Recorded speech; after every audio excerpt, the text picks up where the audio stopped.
Vamos abrir a palavra de Deus no Evangelho segundo Lucas, capítulo 24. Evangelho segundo Lucas, capítulo 24. Coincidentemente foi o texto que o irmão Maruzan leu pela manhã, na abertura da escola dominical, foi o texto que o Senhor colocou no meu coração para nossa meditação nessa noite, nesse alusivo domingo da Páscoa. A ressurreição de Jesus, esse é o título que aparece na sua Bíblia. Nós vamos trabalhar com a temática, o significado da ressurreição. Lucas 24, versículo de número 1, diz assim: Mas no primeiro dia da semana, alta madrugada, foram elas ao túmulo, levando os aromas que haviam preparado. E encontraram a pedra removida do sepulcro. Mas ao entrarem, não acharam o corpo do Senhor Jesus. Aconteceu que, perplexas a esse respeito, apareceram-lhes dois varões com vestes resplandecentes. Estando elas possuídas de temor, baixando os olhos para o chão, eles lhes falaram: Por que buscais entre os mortos ao que vive? Ele não está aqui, mas ressuscitou. Lembrai-vos de como vos preveniu, estando ainda na Galileia. E quando disse: Importa que o Filho do Homem seja entregue nas mãos dos pecadores, seja crucificado e ressuscite no terceiro dia. Então se lembraram das suas palavras, e voltando do túmulo anunciaram todas essas coisas aos 11 e a todos os mais que com eles estavam. Eram Maria Madalena, Joana e Maria, mãe de Tiago. Também as demais que estavam com elas confirmaram essas coisas aos apóstolos. Tais palavras lhe pareciam como delírio, e não acreditaram nelas. Pedro, porém, levantando-se, correu ao sepulcro, e abaixando-se nada mais viu, senão os lençóis de linho. Retirou-se para casa, maravilhado do que havia acontecido. Vamos orar mais uma vez, colocando nossa vida na presença do Senhor. Santo e eterno Deus, diante de Ti, Senhor Deus, nós nos apresentamos. Ó Deus, já entoamos a Ti louvores. Ó Pai, elevamos nossas orações ao Teu trono de graça, Senhor Deus, onde colocamos nossas vidas pecaminosas, ó Deus, clamando por arrependimento, clamando, ó Deus, por perdão. Deus, obrigado porque em nosso coração já arde a certeza da salvação, da redenção que Cristo conquistou por nós lá na cruz do Calvário. Agora, diante da Tua palavra, que é santa, que é poderosa, que não é um livro comum, mas é o registro santo da palavra de Deus nos nossos corações, pedimos que o Senhor nos ilumine, abra nossas mentes, cativa os nossos corações, para entender, ó Deus, o que Tu tens a falar conosco. É o que nós oramos, Pai, em nome de Jesus. Amém. Se você tem acompanhado nossos estudos da escola dominical, tem prestado atenção que nós estamos numa fase de apologética, de defesa da fé. E foi citado pela manhã a história de um arqueólogo inglês que, viajando pela sul da Ásia, ali a Ásia Menor, seria o sul da Europa, a Grécia, ele confirmou os relatos bíblicos. E, coincidentemente, o texto de introdução para o meu sermão hoje é a história de um outro estudioso que, relutante com a mensagem cristã, tentou escrever uma obra contrária à palavra de Deus, foi alcançado pela graça. O nome dele era Frank Morison, um advogado inglês que, no finalzinho do século XIX, ele havia sido criado numa igreja tal, mas ele, no finalzinho do século XIX, já meditando sobre a vida dele e os questionamentos que ele tinha sobre a fé cristã, ele tentou reunir num livro todas as provas que ele pudesse conseguir para desmascarar a mentira da ressurreição. No caso do Frank Morison, ele entendeu o seguinte, que analisando a Bíblia, a mensagem que mais realçava na pregação dos cristãos, especialmente no livro de Atos, era de que Jesus Cristo venceu a morte ao terceiro dia e ele havia ressuscitado. Então ele se dedicou a juntar provas, pesquisas e tal, e ele dizia assim: olha, ninguém pode voltar dos mortos, isso é impossível. Os relatos bíblicos da ressurreição, eles devem ter sido forjados pelos apóstolos. É impossível. Então ele passou durante muitos anos a uma pesquisa e resolveu publicar um livro.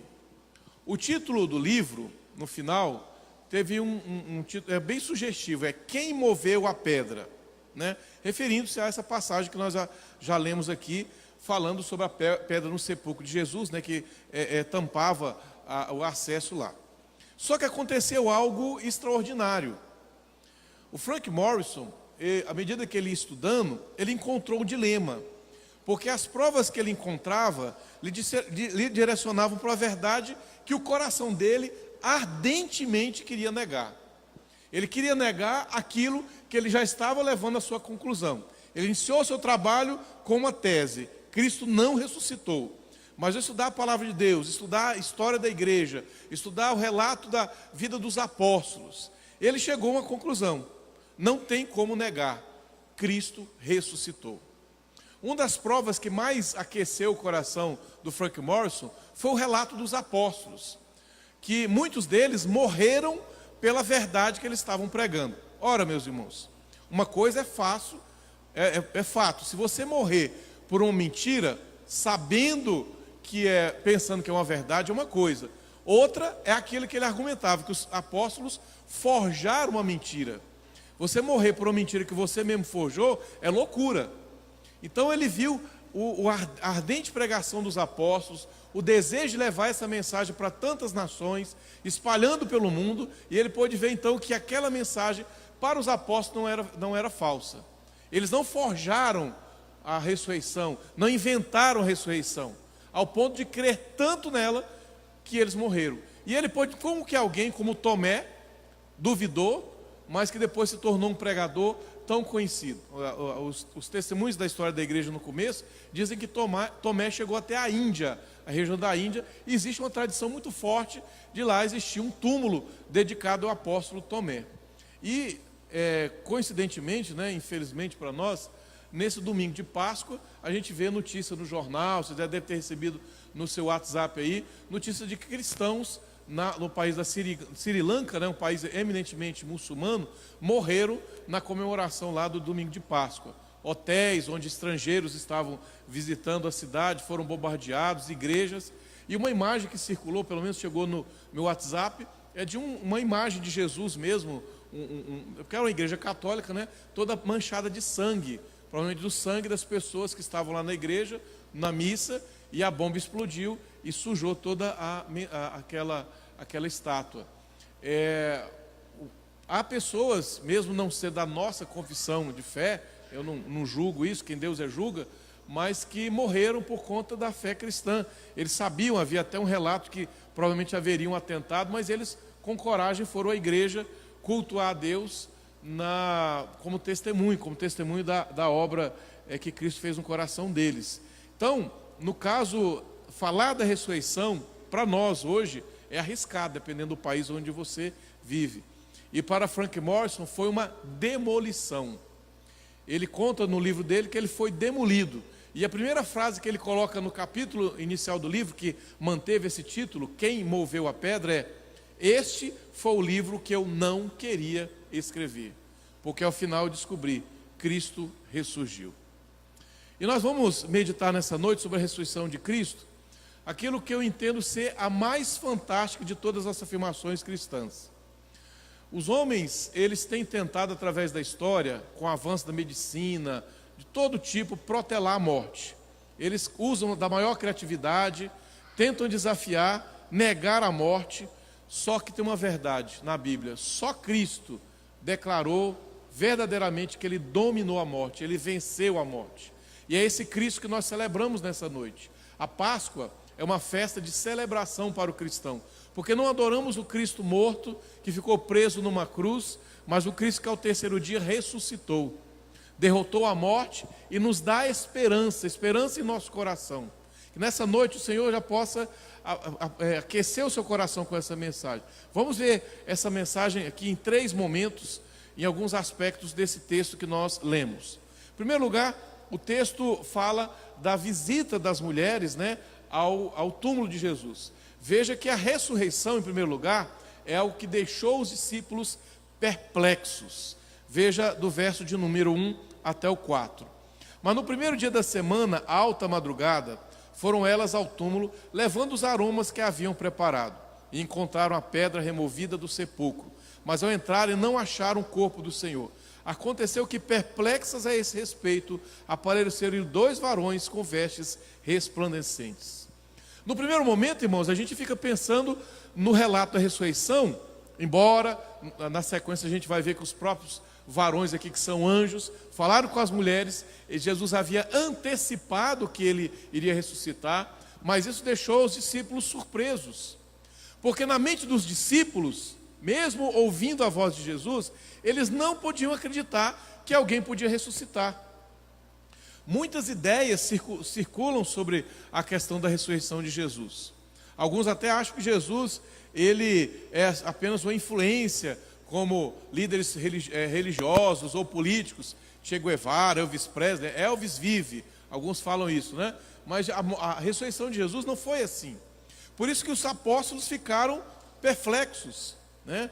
A afirmação do Novo Testamento, irmãos, é muito forte. Não é que Jesus vive apenas, mas que ele ressuscitou. As mulheres foram com expectativa. Vamos lá chorar sobre o túmulo de Jesus. Por conta das leis do sábado, elas não tiveram a oportunidade de ungir o corpo de Jesus com aromas especiais, que era a prática do mundo antigo.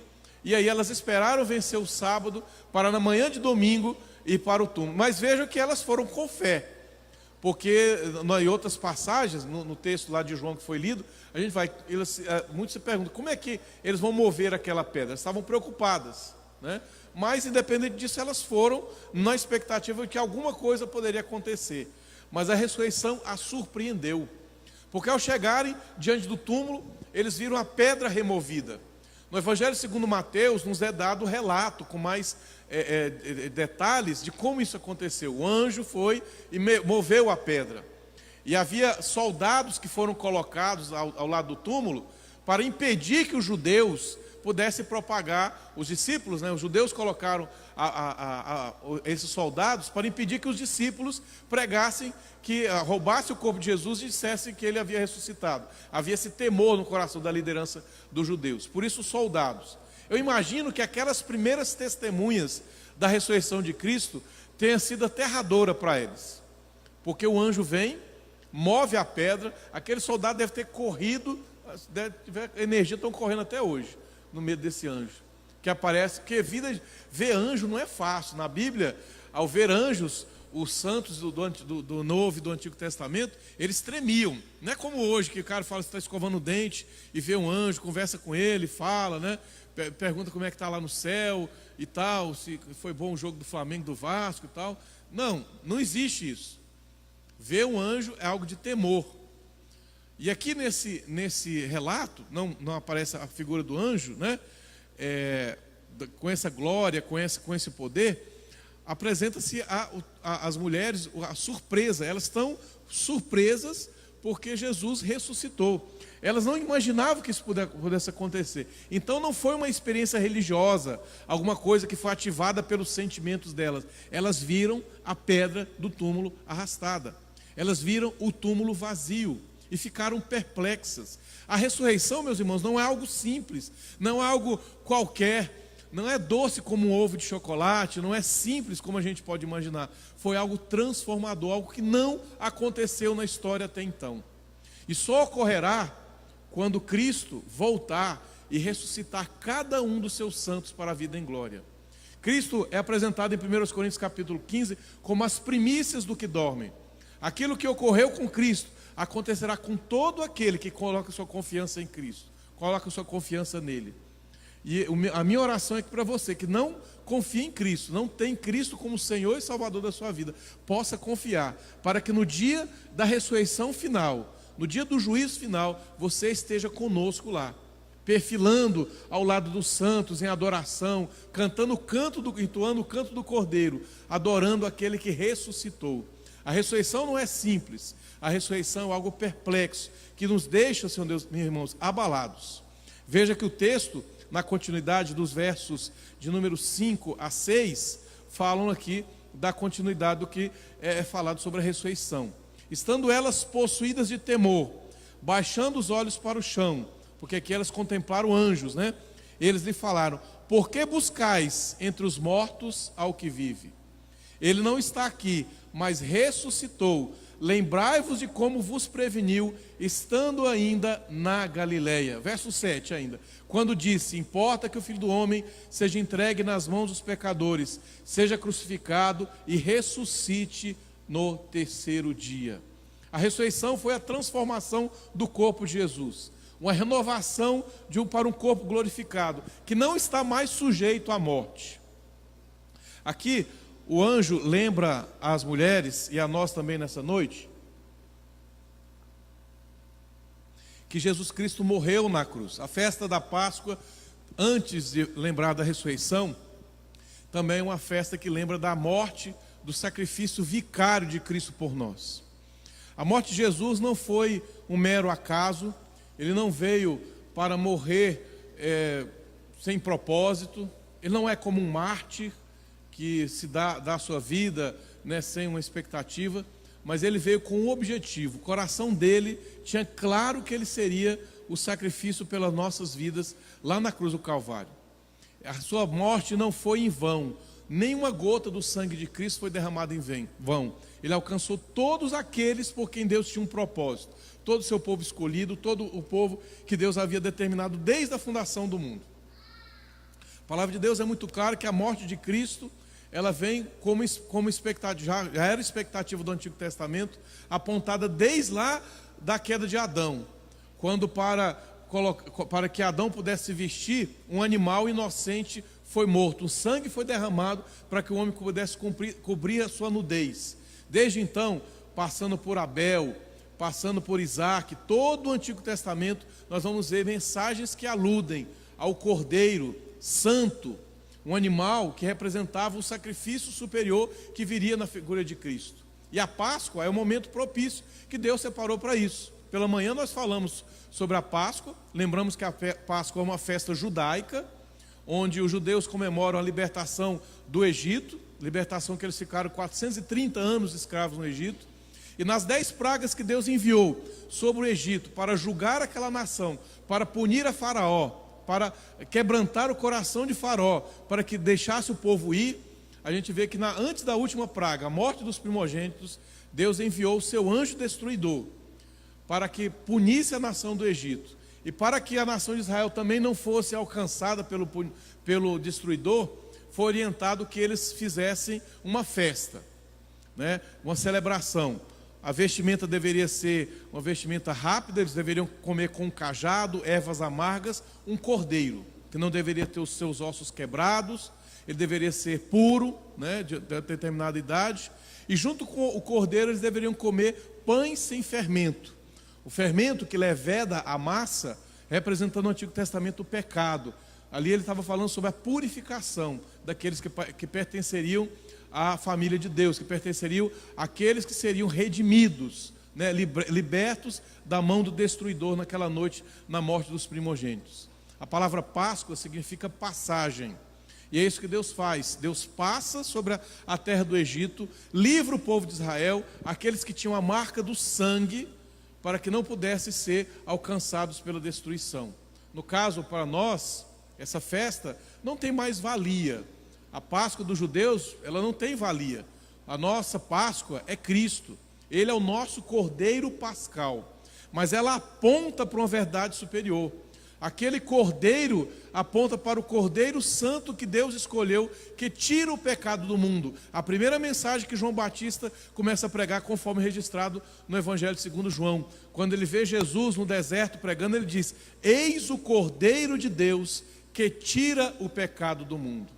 A Páscoa aponta para um sacrifício que Jesus cumpriu literalmente naquela semana, onde ele foi levado diante dos sacerdotes, diante das autoridades. Lá ele foi chutado, foi xingado, foi chicoteado, sofreu, passou uma agrura terrível e foi para a cruz. Ao carregar aquela cruz, ele tinha um objetivo. Ele estava levando no seu corpo a marca dos nossos pecados. Um sacrifício que nem eu, nem você poderíamos suportar. Nenhuma criatura na face da terra, nem anjo nenhum poderia suportar tal sacrifício. Mas o Filho de Deus, Filho eterno do Senhor, se encarnou, veio até nós em forma de gente, como nós, sofrendo, ficando triste, tristecendo com o pecado, chorando, carregando as nossas dores, para que na cruz do Calvário pudesse redimir a mim e a você. É isso que os anjos estão dizendo. Ele foi entregue na mão dos pecadores. Ele foi sacrificado em nosso lugar. Irmãos, essa é uma mensagem profunda, uma mensagem que deve ser sempre lembrada aos nossos corações. Nós fomos resgatados por um alto preço. Por isso que a nossa vida tem que ser uma vida digna, uma vida santa, uma vida que perante Deus honre o nome do Senhor, porque o preço foi alto, mais alto que a humanidade pode conceber. O preço do inocente, de Jesus, o Filho de Deus, aquele que não merecia ir à cruz. Nós é que merecíamos estar lá. Nós é que merecíamos a morte por conta do nosso pecado. E não importa se você é alguém nascido em uma igreja, acompanha o nome de Jesus desde criança, já pinta a Arca de Noé desde pequeno na escola dominical, já conhece as histórias do Antigo Testamento, do Novo Testamento, ou alguém que viveu uma vida dissoluta lá fora e conheceu a Cristo. Não existe diferença. Todos somos pecadores, que carecem da graça de Deus. E a cruz representa para nós, irmãos, a ignomínia, a vergonha, a afronta, porque ela existe por conta do meu pecado, por conta do seu pecado. E Jesus, anunciando sua vida, no seu ministério, que a obra dele seria ir para a cruz, pagar os nossos pecados, ele falou várias vezes para os discípulos. Ele anunciou. Se você ler depois com cuidado o Evangelho segundo Marcos, a partir do capítulo 8, e vai lendo com muita vagareza, com muita atenção, chegando lá próximo do capítulo 12, quando Jesus entra em Jerusalém, você vai ver que Jesus anunciou várias vezes: eu vou para Jerusalém, lá eu vou ser morto pelos pecadores, mas ao terceiro dia eu vou ressuscitar. Mas eles não entendiam, os discípulos não entenderam, os discípulos não compreenderam, porque a dureza do coração, a mancha do pecado impediu dele que pudesse ouvir. Meu desejo nessa noite é que você possa ouvir. Cristo morreu na cruz por sua vida, pelo seu pecado. Nós precisamos nos arrepender, irmãos, lembrar dessa mensagem. É o que o verso 8 diz: então se lembraram das suas palavras. E voltando do túmulo, anunciaram todas essas coisas aos 11 e a todos mais que com eles estavam. O anúncio, meus irmãos, ele vem porque você entende a verdade da ressurreição. Você compreende a mensagem da ressurreição. E eu separei aqui alguns pontos para nós. Primeiro, a ressurreição nos garante acesso ao perdão de Deus. Não somos mais escravos do pecado. Não vamos mais ficar separados de Deus pelas nossas transgressões, mas temos acesso direto ao perdão que Cristo alcançou para nós na cruz do Calvário. Somos perdoados, vivemos em alegria perante Deus, porque o nosso pecado foi pago. Nenhuma gota de sangue de Jesus Cristo foi derramada em vão, porque Ele morreu pelo seu povo e pagou todos os seus pecados. Meus irmãos, isso deve arder em nosso coração. Nós podemos nos confortar, porque Deus se tornou homem, morreu pelos nossos pecados, foi morto, ressuscitou ao terceiro dia. A sua ressurreição demonstrou que Ele aceitou o sacrifício de Jesus em nosso lugar. Nós temos perdão, somos perdoados. Podemos viver nessa terra, meus irmãos, passando as maiores agruras, seja financeiras, sejam físicas, enfermidades, mas nós temos uma certeza que arde no nosso coração: fomos perdoados dos nossos pecados. As circunstâncias podem não ser aquelas que vocês sonhavam para a sua vida. Pode ser que a pessoa por quem você tem orado ainda não foi alcançada por Jesus. Você se sente sozinho, você se sente cansado, mas saiba nessa noite, o sacrifício de Cristo por você na cruz do Calvário foi aceito por Deus. Não há mais nada que nós podemos fazer, nada. Não tem que completar, porque Ele é perfeito, o sacrifício perfeito por Deus.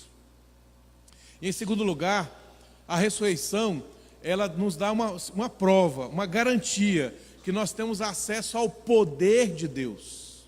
O poder de Deus que ressuscitou de Jesus Cristo dentre os mortos. Como é que pode haver uma transformação na vida, no coração de alguém? Pelo poder de Deus, pela ação de Deus nos corações. Como é que alguém pode se transformar em um fraco, de um covarde, em alguém corajoso, intrépido que vai pregar essa mensagem? Se você vê na sequência aqui, as mulheres foram certas, confirmaram isso com os apóstolos, mas alguns, do verso 11 diz, isso é um delírio, não acreditaram nelas. Nós lemos, o Tássio leu no começo o trecho da ressurreição com mais detalhes aqui, que aconteceu com Pedro. Pedro e João, provavelmente, que é o discípulo amado registrado lá no Evangelho, correram para o túmulo. Pedro, mais impetuoso, chegou e entrou, mexeu lá nos panos e tal, mas não tinha certeza do que estava acontecendo ali. Só quando Jesus aparece ressurreto para eles, aí aqueles apóstolos mudam o coração. Porque na ocasião que Jesus foi preso, lá no jardim de Getsemane, todos eles abandonaram Jesus, todos eles de maneira covarde correram, fugiram. E quando você vê depois os discípulos, ao contemplar Jesus ressurreto, no livro de Atos, são outros homens corajosos, que não se importam mais com o que está ocorrendo ao redor. Quando os líderes da nação de Israel mandam prender os apóstolos, porque estavam pregando, como diz na linguagem de Atos, enchendo Jerusalém com aquela doutrina, eles não se importam mais. Eles não são mais covardes, mas corajosos, intrépidos, ousados em nome de Jesus. Porque eles contemplaram a ressurreição, eles creram na ressurreição. A ressurreição nos garante, meus irmãos, acesso a esse poder de Deus. Como é que a gente pode realmente crer que Deus pode mudar a natureza humana? Será que aquele por quem você tem orado, tem clamado, pode mudar? Pode. Porque nós celebramos um Deus que vive, um Jesus que ressuscitou. A sua esperança pode estar, talvez, lá no fundo do baú. Já esqueceu, estava esquecendo. Mas Cristo pode fazer surgir do nada algo que vem à existência que você nem pode contemplar. Na nossa vida a gente vê isso. Deus abre portas onde elas não existem. O profeta Isaías fala que Deus coloca água no meio do deserto. Ele cria caminhos onde antes não havia caminho, porque Deus é todo poderoso. Somente Ele pode fazer isso. E a certeza disso, meus irmãos, é a certeza da ressurreição. E finalmente, a ressurreição nos garante a vitória definitiva de Deus. O túmulo não segurou a Cristo, não conseguiu segurá-lo. A morte não teve poder sobre Cristo. Cristo hoje vive, está sentado à direita do Pai, todo-poderoso, reinando sobre vivos e mortos. A igreja, ela é viva, porque o seu cabeça, o seu líder, que é Cristo, vive eternamente. A igreja, ela vai se sustentar, ela vai continuar existindo, apesar de perseguições, de lutas que o mundo tem feito. Pela manhã a gente estava comentando como que o mundo tem tentado destruir a igreja, semeando discórdia, dúvidas na palavra do Senhor, duvidando, será que esse relato é verdadeiro? Será que isso existe? Será que Deus criou o universo? Não é obra do acaso, alguma coisa assim? Meus irmãos, a igreja vai subsistir, a palavra de Deus vai permanecer, e a prova disso é que Cristo ressuscitou. Ele ressurgiu ao terceiro dia.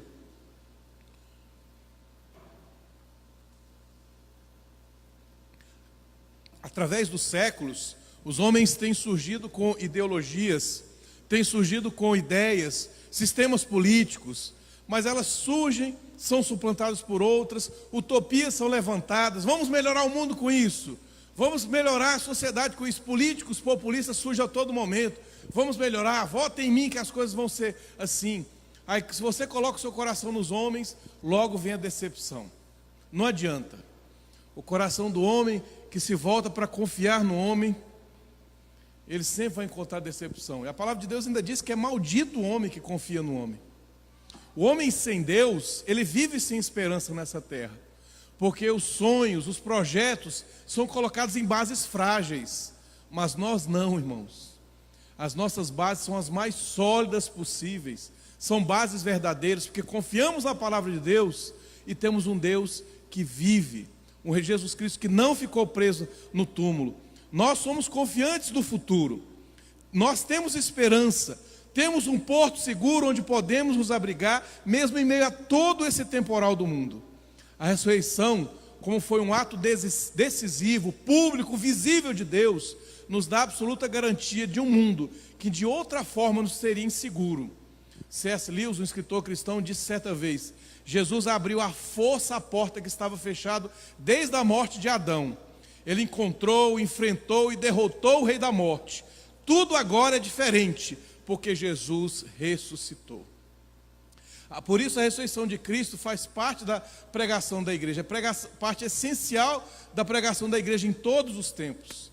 A esperança da futura ressurreição dos crentes, ela depende da ressurreição de Jesus. Ele é a primícia dos que dormem. Em sua ressurreição, Cristo venceu a morte, para nós podermos participar da sua justiça, que a sua morte adquiriu por todos nós. Somos crentes que vivem em esperança, com confiança no futuro, porque Cristo ressuscitou. E meu último recado para você nessa noite: a não ser que você se arrependa dos seus pecados, aqueles pecados que você tem guardado no seu coração, você não poderá participar das bênçãos concedidas por Cristo na cruz do Calvário e garantidas pela ressurreição. Abandone sua vida egoísta, sua vida centrada no pecado, clame diante de Deus, antes que seja tarde demais para o perdão. Da mesma forma que Deus cumpriu sua palavra, não deixando seu Filho na sepultura, todos nós que cremos na ressurreição, vamos ressurgir com Cristo. Romanos 6,8 diz: pois sabemos que o nosso velho homem foi crucificado com ele, para que o corpo do pecado seja destruído e não mais sejamos escravos do pecado. Pois a promessa que ele fez para nós é de vida eterna. E é essa promessa que nós pregamos e anunciamos nessa noite. Que o Senhor possa guardar essa mensagem em nossos corações e que sejamos, meus irmãos, conduzidos por ela em nossas vidas. Vamos orar mais uma vez? Diante de Ti, ó Pai, apresento as nossas vidas, Senhor Deus, clamando para aquele que é crente, que chegou nessa noite com talvez o coração quebrantado, sem esperança, sem sonhos para o futuro. Ó Deus, que o Senhor restaure isso, porque o Senhor venceu a morte, venceu o nosso maior inimigo, venceu, Senhor Deus, aquilo que o homem não consegue dar jeito. E as coisas que nós vivemos desse lado da eternidade são relativas diante disso. Quebranta o nosso coração, ó Deus, para que aceitemos esse perdão, vivamos, ó Deus, como crentes perdoados, não aceitando, Senhor Deus, as tentações e mentiras de Satanás. Aquele que ainda tem o coração distante de Ti, ainda, ó Deus, vive de forma egoísta, sem o arrependimento, Senhor Deus, quebranta agora, Senhor Deus. Levanta, Senhor Deus, um homem e a mulher nova nessa noite. Transforma os corações, ó Deus. Regenera a vida nessa noite, Senhor Deus, para que possam, Senhor Deus, compreender e viver a esperança da ressurreição. Ó Senhor Deus, que o túmulo vazio seja para nós, Senhor Deus, uma mensagem de vida, de esperança, nesses tempos tão difíceis que nós vivemos, Senhor Pai. O túmulo vazio, Senhor Deus, é o resultado da promessa cumprida, Senhor Deus. É o cumprimento de uma promessa tanto aguardada, que para nós, ó Deus, é certeza, Senhor Deus, que para nós, Senhor Deus, é esperança viva. Ó Pai, nos abençoa nessa noite. Leva-nos, ó Deus, para os nossos lares com o coração alegre, confiante, Senhor Deus, porque cremos num Deus vivo, num Cristo que ressuscitou, e essa mensagem deve arder em nossos corações. É o que eu peço, Pai, em nome de Jesus. Amém.